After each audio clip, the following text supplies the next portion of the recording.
मिरजेच्या कन्या महाविद्यालयाचे प्राचार्य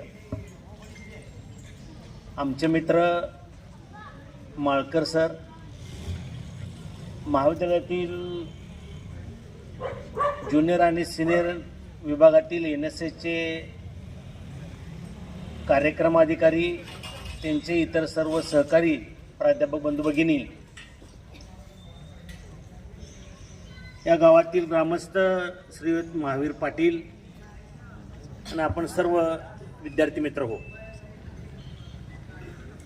मी आपणा सर्वांच्या वतीनं महाविद्यालयाच्या वतीनं माळकर सरांना मनापासून धन्यवाद देतो. कारण जवळजवळ तास सव्वा तास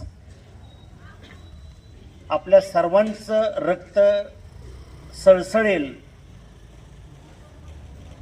अशा पद्धतीनं 1681 ते 11 मार्च 1689 या कालावधीमधलं महाराजांचं जे काही जीवन आहे, महाराजांचा पराक्रम ते महाराजांचा शेवट, हे आपल्या पुढं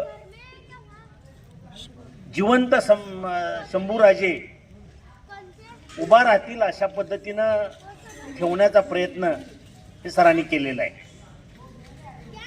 आजचं सरांचं, कारण याच्यापूर्वी सरांची 302 व्याख्यानं झालेली आहेत, हे आजचं 303वं व्याख्यान आहे. 302 व्याख्यानांच्या माध्यमातून आतापर्यंत सरांनी छत्रपती शंभूराजे तथा संभाजी महाराज यांना महाराष्ट्रामध्ये सगळीकडं महाराजांचं जे कार्य आहे ते महाराजांचं कार्य हे आपणा सर्वांच्या पुढे ठेवण्याचा जाणीवपूर्वक अतिशय चांगला प्रयत्न हा माळकर सरांनी आतापर्यंत केलेला आहे. माळकर सर छत्रपती शंभूराजांचे अभ्यासक आहेत. गेल्या अनेक वर्षापासून मी आत्ता सांगितलं त्या पद्धतीनं या व्याख्यानाच्या माध्यमातून सर महाराष्ट्रातील सगळ्यांचं हे प्रबोधन करण्याचा प्रयत्न जाणीवपूर्वक करत आलेले आहेत. खरं तर शंभूराजे इतके पराक्रमी होते, जवळजवळ तास सव्वा तास अगदी मन देऊन आपण सगळीजणच सरांचं व्याख्यान ऐकतोय.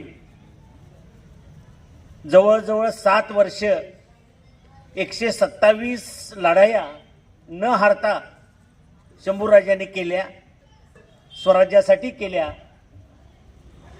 हिंदवी राज्यासाठी केल्या, आपल्या सर्वांच्यासाठी केल्या. परंतु औरंगजेबाने एक पण केलेला होता. 1683 साली डोक्यावरचं वस्त्र त्यांनी बाजूला केलं आणि यापुढं महाराजांना पकडल्याशिवाय डोक्यावर ते वस्त्र घेणार नाही अशा पद्धतीचा पण त्यांनी केला या 1683 आणि संगमेश्वर ते वळू बुद्रुक हा जो प्रवास आहे 1681 ते 11 मार्च 1689 या काळातल्या या प्रवासामध्ये अगदी शेवटच्या टप्प्यामध्ये महाराजांचा शेवट कशा पद्धतीनं केला हे अतिशय आवेशपूर्ण आणि अभ्यासपूर्ण असा त्यांचा शेवट, असा त्यांचा पराक्रम आपल्या सगळ्यांच्या पुढं ठेवण्याचा प्रयत्न हा माळकर सरांनी केलेला आहे. मी खरं